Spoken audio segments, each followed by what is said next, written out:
Efecto del tamaño del poro en la absorción de hidrocarburos en fibras de carbono activadas a base de fenólicos.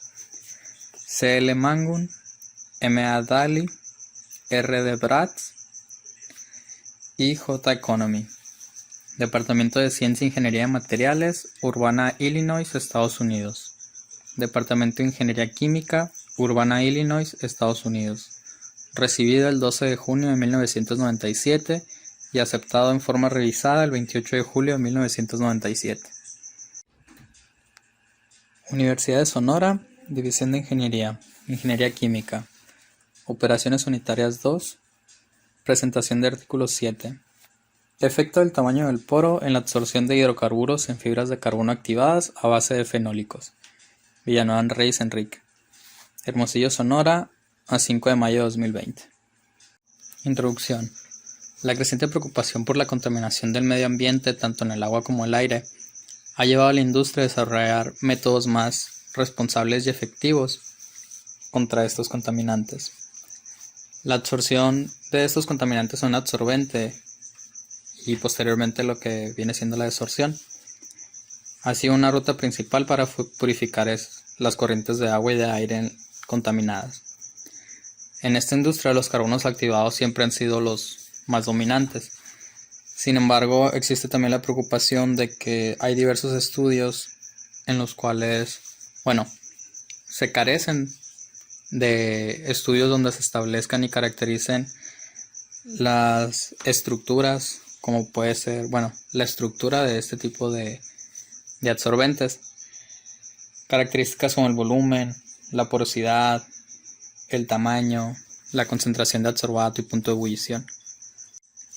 La carencia de este tipo de estudios ha sido la principal motivación para que diversos investigadores realicen y hagan un esfuerzo por determinar el tamaño del poro, la forma de los poros, la química de la superficie y de esa manera relacionar esa información con las propiedades de absorción de ese material. En este trabajo, en este artículo, se ha utilizado una serie de cálculos normales para estudiar el efecto del tamaño y el volumen del poro absorbente contra la concentración de adsorbato y el punto de ebullición, tanto en el equilibrio como en las propiedades cinéticas. Se van a hacer dos tipos de fibras, las fibras de carbono activado y las fibras fenólicas. Materiales y métodos. Se utilizó un Coulter Omnisorb para la medición volumétrica de la isotermia de absorción de nitrógeno a 77 grados Kelvin, así como la cantidad de metano a temperatura ambiente. Las fibras activadas se desgasificaron durante 24 horas al vacío, 150 grados antes de la prueba. Los experimentos se realizaron en modo estático, lo que permitió un tiempo suficiente para alcanzar el equilibrio. Las áreas de superficie se determinaron usando el método estándar Braunauer, Emmet y Teget. El método BET, aplicado a la isotermia de absorción experimental de nitrógeno en un rango de presión relativa de 0.1 a 0.2. Los absorbentes estudiados incluyeron una serie de ACF, que vienen siendo las tiras de carbono activado. Fueron preparadas comercialmente por la empresa Nippon Quinol, a través de la carbonización y activación de un precursor de fibra de fenolito en vapor dióxido de carbono. La preparación de estos sistemas se describe más ampliamente en la literatura. Las denominaciones para este tipo de fibras fue ACF10, ACF15, ACF20 y ACF25, con sus respectivas áreas de superficie. Y para preparar las fibras fenólicas se colocó una muestra de 1 a 2 gramos de tela fenólica, quinol 5092, en el centro de un tubo de cuarzo de 5 centímetros de diámetro, con tapas de vidrio que luego se colocaron en un horno de tubos Lindbergh. La muestra se calentó en aire caliente a 450 grados Celsius a una velocidad de flujo de 130 mililitros por minuto durante un periodo de tiempo predeterminado. El aire grabó la fibra fenólica, dando como resultado un área de superficie aumentada y un alto contenido de oxígeno. La muestra se pesó y el rendimiento de la reacción se calculó en base a la pérdida de peso y el peso original de la fibra. El análisis elemental se realizó utilizando un analizador elemental modelo 240XA en donde el contenido de carbono e hidrógeno fue el que se calculó directamente y el de oxígeno se obtuvo por diferencia. Los datos tanto de los rendimientos de reacción como las áreas de superficie y los resultados del análisis elemental se pueden observar en la siguiente tabla. Podemos ver que el tiempo de reacción se tomó cada 10 minutos a lo largo de una hora. Los rendimientos de la reacción se muestran. Puede ver cómo poco a poco va disminuyendo, mientras que las áreas de superficie van aumentando. Y los resultados del análisis elemental pues los podemos ver claramente. Prácticamente las fibras son muy similares entre sí. Su composición no varía demasiado respecto al tiempo. Las distribuciones del tamaño de poro de las fibras de carbono activado se determinaron mediante la aplicación de la ecuación Dubinin-Radulescu-Stoecki al isoterma experimental de absorción de nitrógeno. En estudios previos, esta ecuación ha sido muy útil al momento de comparar con la observación directa de la porosidad. En la siguiente ecuación describe cómo calcular el volumen de los microporos. Es la ecuación de Dubinin aplicada a la exoterma experimental de nitrógeno a 77 grados Kelvin. Resultados y discusiones. Las isotermas de absorción-desorción de nitrógeno para las fibras de carbono activado muestran una isoterma típica de tipo 1 que es indicativa de los materiales microporosos.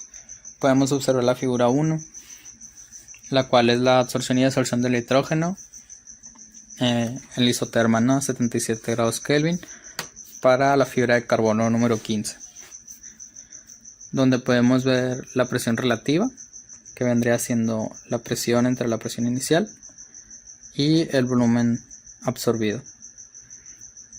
Podemos ver cómo después de un tiempo llega a lo que viene siendo el equilibrio, tanto la absorción como la desorción, y el comportamiento es el comportamiento base o el comportamiento típico.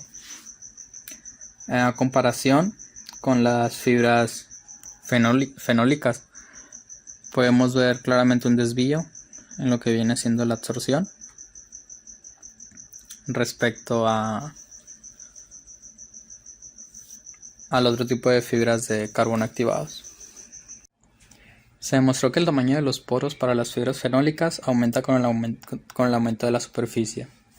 Hay una relación directa. Las distribuciones de tamaño de poro para las fibras de carbono activado se determinaron utilizando la ecuación de RS al isoterma experimental de absorción de nitrógeno. Lo podemos ver en la figura 3. De igual manera podemos ver cómo el diámetro promedio de poro X aumenta y la distribución del tamaño de poro se amplía al aumentar el área de la superficie. Podemos ver el experimento que se utilizaron las 4 fibras de carbono activado y podemos ver la relación que hay entre estas dos características. La energía de absorción aumenta al disminuir el tamaño de los poros debido a la mayor superposición de potencial entre las paredes de los poros. La energía de absorción también aumenta al aumentar el punto de ebullición del alcano, porque un adsorbato menos volátil tiene una preferencia más fuerte por condensarse como líquido en los poros. En la siguiente tabla podemos ver las energías de absorción. Podemos ver el tipo de fibra, en este caso se ejemplifican, se dan a conocer los resultados para las fibras de carbono activadas, 10, 15, 20 y 25, y la diferencia, los diferentes gases que fueron utilizados, ¿no? Podemos ver ahí que las energías se encuentran en kilojoules por mol y fueron calculadas de manera experimental. Conclusiones. Para diseñar con éxito los absorbentes es necesario tener una comprensión completa de la estructura del absorbente, como lo es el tamaño y forma de los poros, así como las propiedades del adsorbato. Para la serie de alcanos normales, los investigadores llegaron a la conclusión de que los materiales de mayor área de superficie tienen mayores capacidades de absorción para gases o vapores de bajo punto de ebullición y para absorber contaminantes a bajas concentraciones. También para gases y vapores de punto de ebullición más alto y para absorber contaminantes a concentraciones más altas, La capacidad de absorción fue mayor para materiales de mayor área de superficie, lo que quiere decir que tienen mayor tamaño de poro, debido a mayores volúmenes de poro. Para el rango completo de concentraciones de gas, las tasas de masa de absorción inicial promedio aumentan a medida que aumenta el tamaño de poro promedio. A altas concentraciones de gas, la absorción puede tener lugar en más sitios de absorción en fibras de carbono activas con un tamaño de poro más grande, lo que lleva a una tasa de absorción de masa inicial promedio más alta, aunque se reducen los coeficientes de difusión promedio. Mientras que para bajas concentraciones de gas, los radios más pequeños de las fibras de fenolíticas activas con poros de mayor tamaño dan como resultado tasas de absorción de masa inicial promedio más altas.